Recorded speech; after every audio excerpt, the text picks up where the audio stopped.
Imagine you're going on vacation and for whatever reason, maybe your airline or the country you're landing in delays you for even just 6 hours at the airport.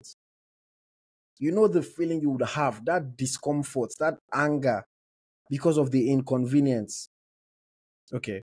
Now imagine you are going on international duty to play a match representing your country and you are being held at the airport for over 15 hours. That's exactly what happened to the Super Eagles of Nigeria when they arrived in Libya to take part in the AFCON 2025 qualifiers. Let me tell you exactly what happened. So yes, hello, good morning, good afternoon, good evening, wherever you're watching or listening to this from. My name is Ayoti and this is EaglesTracker, the home of Nigerian football. Now, if you saw the title of the video or you saw the intro, you already know what I'm going to talk about. The inhumane treatments that the Super Eagles of Nigeria were subjected to by the Libyan authorities or maybe the Libyan FF or just Libya in general. It's hard to say exactly if it was one or all of these parties involved.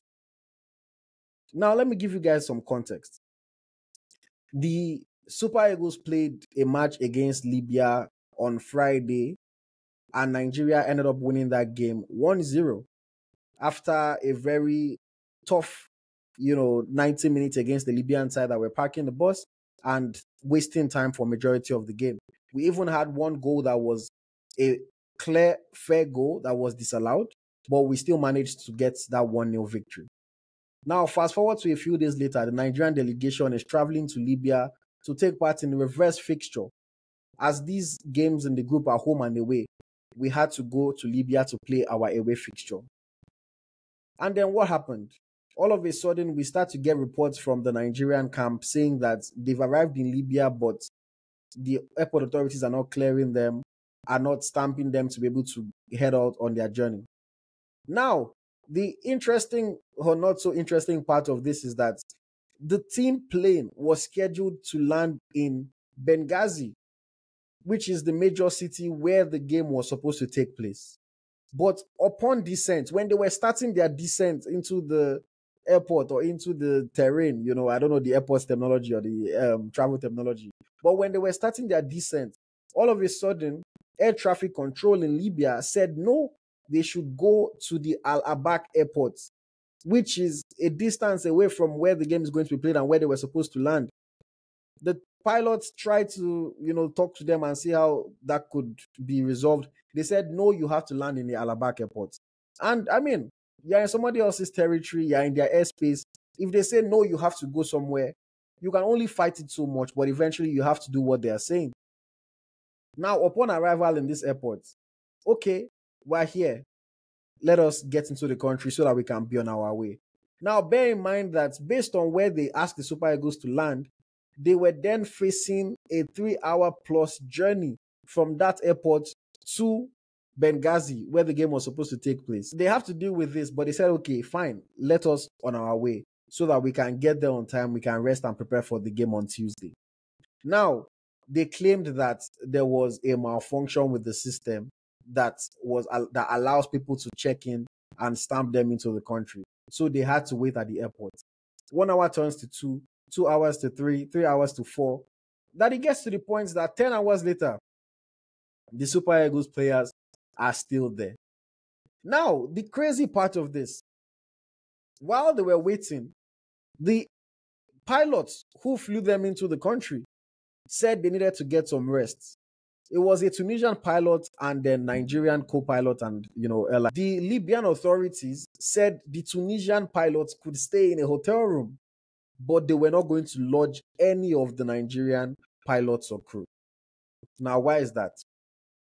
We don't know. Ultimately, the players are there for about 12 hours, no food, no water, no Wi-Fi. The way they are getting some information out is people that are able to roam and get data while roaming, but no food, no water, no Wi-Fi. While Libyan authorities are in the airport recording them, taking pictures of them, laughing in their faces. You can imagine. Hey, you carry bus come here after you the video. Who is the video? Who is the video with your sapele face? Who is the video? Stop. You they laugh. Now, Why are Libyans claiming that this was done to Nigeria? So apparently, the Libyan authorities are claiming that they were also mistreated. The Libyan captain came out and said that they were mistreated when they arrived in Nigeria. There's a photo that has been circulating on social media showing the Libyan players sitting on the floor in the Nigerian airport. And they are saying, oh, you guys treated us badly, so now we're giving you a taste of your own medicine. Let me just clarify that situation very properly. Libya were supposed to arrive in Nigeria a couple days before the game on Friday. And as is usual protocol, someone from the Libyan FF will be in communication with the protocol officer of the NFF to make sure that all their plans are aligned and everything goes smoothly. Now, when the NFF had asked when they were planning to arrive, the Libyan authority said, oh, I'll get back to you. But guess what? He never got back to him.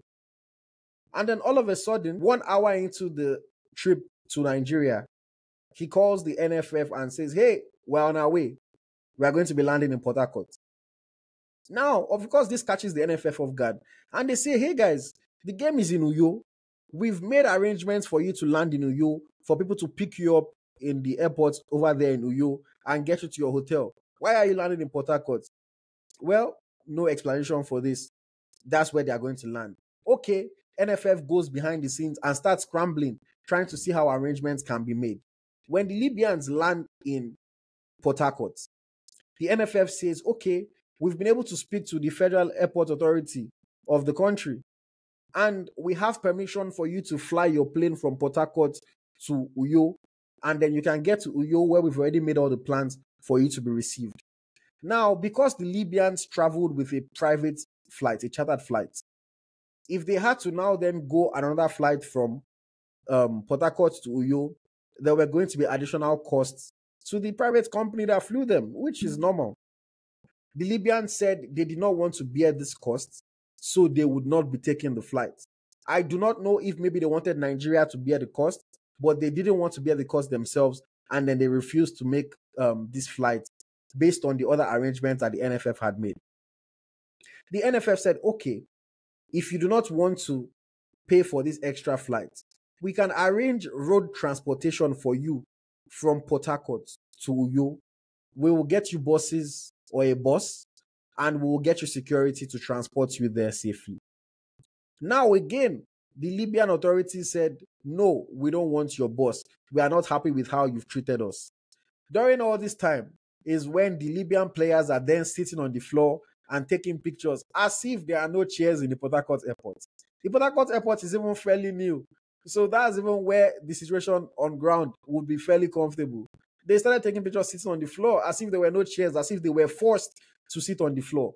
Of course, during this whole situation, time is going. Naturally, the players are getting frustrated because it is not really the players' fault. But the Libyan authorities are not clearly communicating what has gone wrong to the players. So the Libyan players are getting frustrated. Eventually, they hired their own boss or bosses. And the Nigerian FF said, okay, you know what? You want to use your bosses, fine. But we will still provide you with the security because we feel that it is important.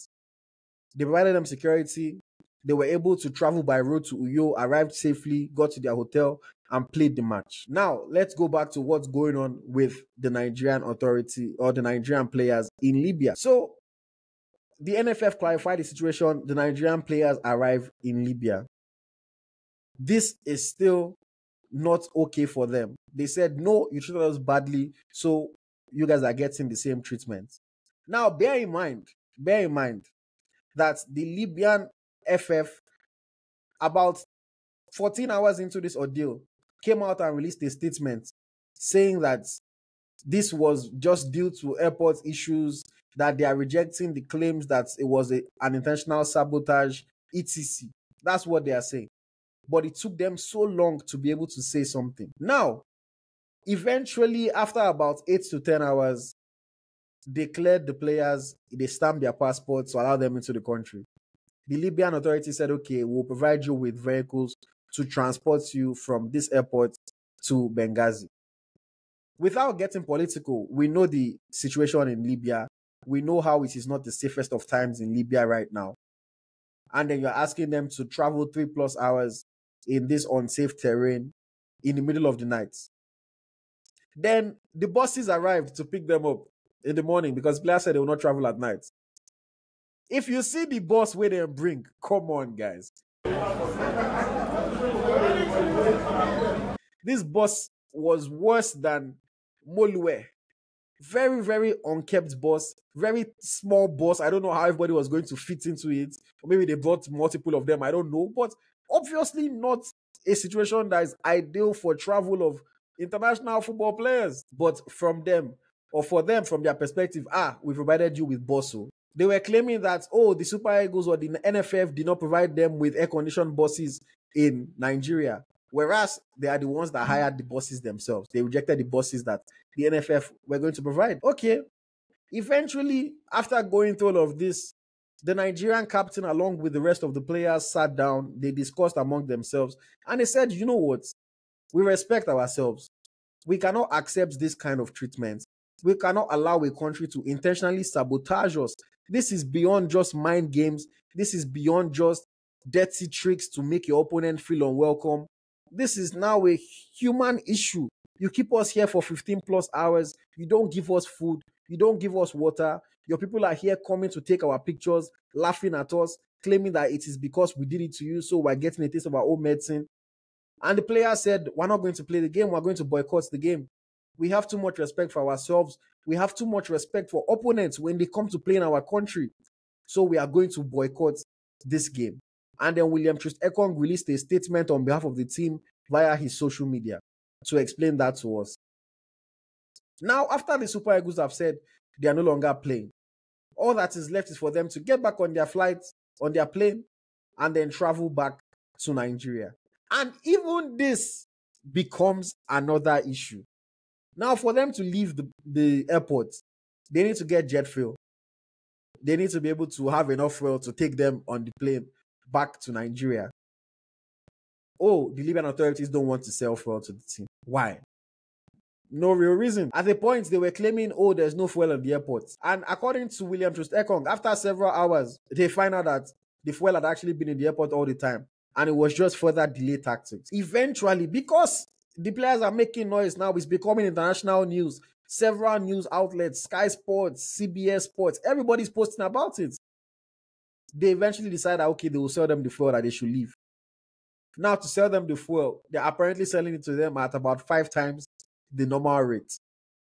Okay, fine. We will buy it for 5 times the rate. Just let us go. And that is all that the players had to go through to be able to go to Libya, not play a game eventually, and then head back to Nigeria. I think it is very disgraceful. I think it is very sad. Even though the Libyan authorities are saying it's not intentional sabotage, that is very much what it looks like. And in 2024, we shouldn't be having these issues happening. It is a disgrace to CAF. It is a disgrace to African football. Why do things like this only happen in African football? It is a shame. I can only imagine what the players were going through, how they were feeling. Because I know as a passenger myself who has entered flights several times, if you get delayed for even 3 hours by your airline, you are frustrated, you are calling them.